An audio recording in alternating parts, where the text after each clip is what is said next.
Hello everyone, welcome back to my channel. I'm back with Pando's eyeshadows update. So in this project, I roll in 5 eyeshadows to work on at a time and I try to hit pan on them. And once I hit pan on an eyeshadow, I roll it out and roll another eyeshadow in its place to hit pan on. And I roll all eyeshadows randomly. This project is created by Alexi. I will link her down below. She does not upload videos anymore, but you can still watch her older videos. She does amazing eye looks. I sort of had a reset last month because I hit 4 eyeshadow pans.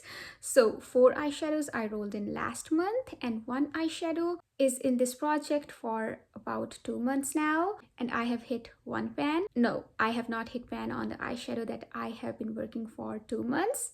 It's something that I rolled in last month. I'll get into all of that, but before we do that, if you are new here, please consider subscribing to my channel. My name is Rafneet and I make a lot of panning videos.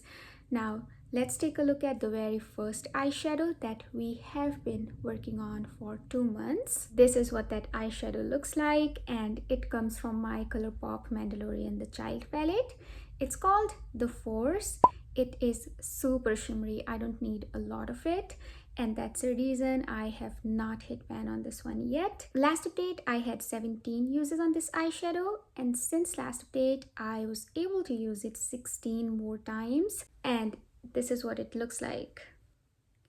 We still don't have pan, and you can see there's this dip that is happening on the side of this eyeshadow. What happened was that a chunk of this eyeshadow came loose and I transferred it into another pan and I used all of that up, and that's why we have some dip going on. And now I'll focus on this dip because I already have the product finished from this side. So hopefully by finale, which is next month, I'll be able to hit pan on this. However, it seems very unlikely because I don't need a lot of this eyeshadow.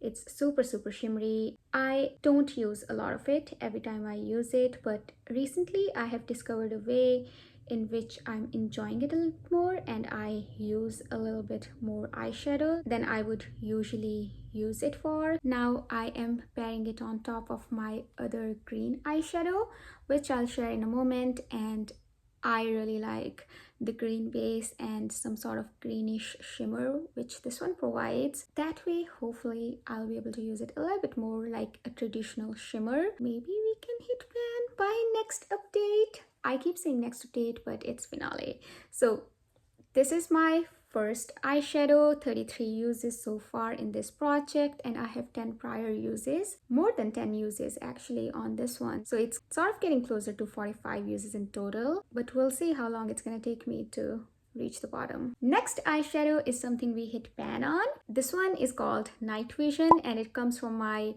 Morphe 350 Supernatural Glow palette. This is what it is looking like today. It was pretty much brand new when I rolled it in. I had to use it 17 times to hit the pan, and then I kept using it for a total of 22 uses. I wore it as an eyebrow shade, as an outer V shade. So I was using a lot of this product in each eye look, and I'm really glad that we were able to hit pan. So I used it 5 more times after hitting pan just to expand the pan a little bit more. This is rolling out and I'm really glad how this palette is looking like because I finished another eyeshadow. I was using this one for my frankening purposes and I finished all of the Franken products that I made using the eyeshadow that used to live here. Now we have 7 empties from this palette and I used them up as face products one way or another, but I'm really glad that it's not 35 pan palette anymore, it's 28 pan palette. This is rolling out. Next eyeshadow is something that has caught me totally by surprise, and that is this pink shimmer. It comes from this My Glam palette. I have this palette for a while and I have been working on some of these eyeshadows here and there in different projects, but I never really touched the pink shimmer shade, which is such a shame because it's a beautiful shade. I think it's a perfect shade of pink for shimmers. It's not in your face, it's not super saturated, but it still translates as pink. I'm wearing it in my inner corners, not exactly in my inner corners, but in my inner lids today. I'm using it as a bridging sort of shade just to bridge my silver in the inner corners and blue on eyelids, and it is beautiful for any sort of purpose.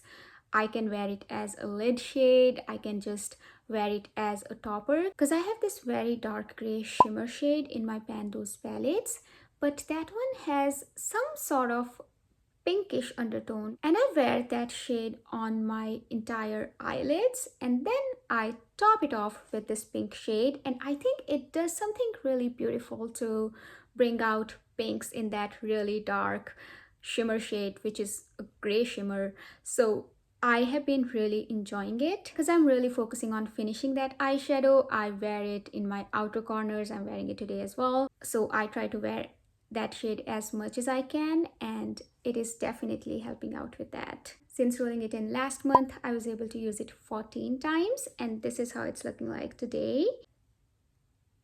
There is some sort of dip happening here, but these bands are very deep. These are narrow, tiny, but they are deep. So hopefully I'll be able to hit pan on this eyeshadow by finale. I really want to hit pan on all eyeshadows by finale.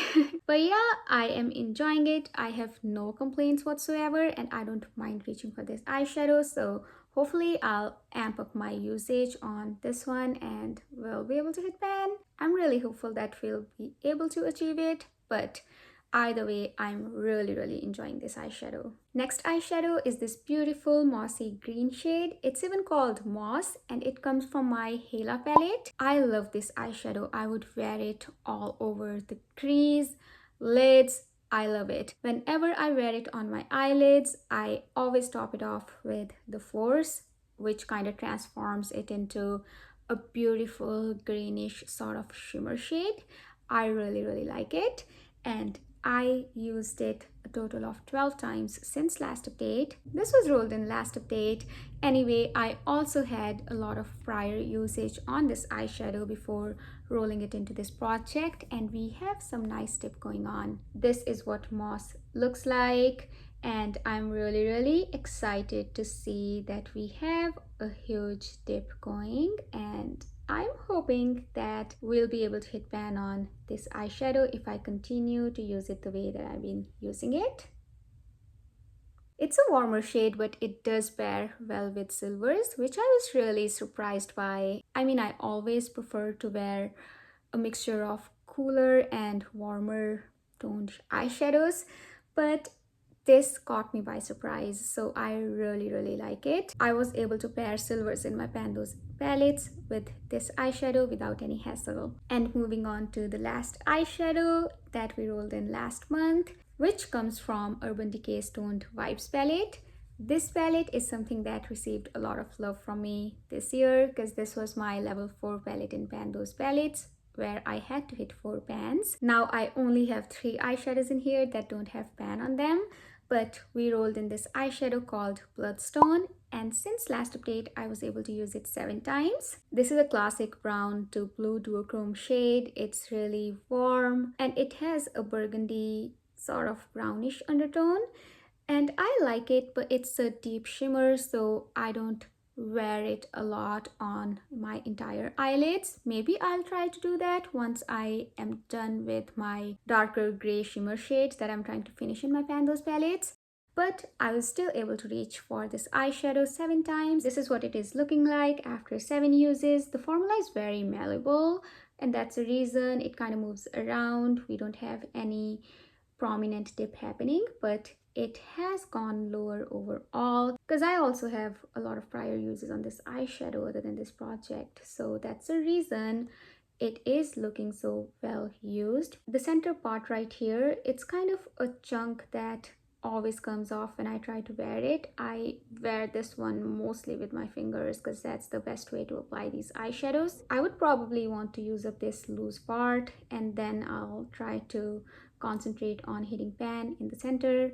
So yeah, that's my plan, and hopefully by next update I'll hit pan on this eyeshadow because it does pair beautifully with the rest of the color story. I can top it off with the Force. It has warmer undertones, so this one is a perfect blending out shade for this eyeshadow. So yeah, there are many ways that I can do my eye looks with these eyeshadows. So now let's talk about panning percentage. I'll put the exact number on screen because I don't have it in front of me right now. I have a total of 193 eyeshadows remaining as of today, which is great because my goal for this year was to bring my eyeshadows number below 200. I only track panning percentage because it's just fun to see the numbers.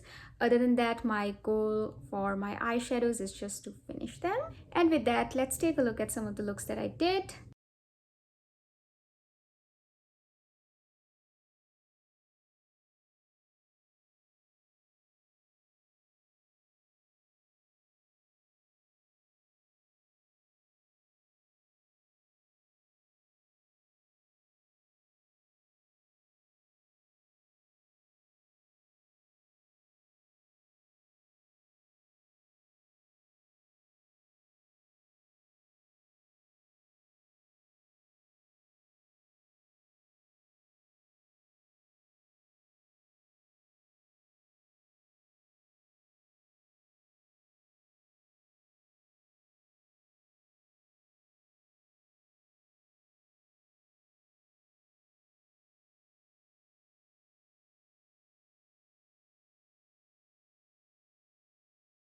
So yeah, those were the looks that I created. I mostly created a lot of similar looks. I did not create anything exceptional, but these colors really pair well together. And it's time to roll in an eyeshadow in Night Vision's place. Usually I always randomize an eyeshadow, but this time I don't want to do it simply because I want to focus on a palette that I haven't worked on a lot this year. I was only working on one of the eyeshadow in that palette in this project to hit pan on, and after that I didn't touch it. And I also want to roll in something that works with rest of these colors as well as my Pan Those palettes eyeshadows. I am rolling in an eyeshadow from ABH Norvina palette, which would be a challenge to hit pan on because I'm planning to work on this eyeshadow called Eccentric. This is something that I haven't used a lot, and also it's very pigmented and very dark, but I'm taking a leap of faith because it's going to be hard to hit pan on this eyeshadow within a month. Let's be honest, it's super dark, but I'm gonna go for it. I'm going to challenge myself because now I have ended my project Level Up. I don't have any palettes for that project, and I am already familiar with using these 4 eyeshadows, and I have few eyeshadows remaining in my Pan Those palettes.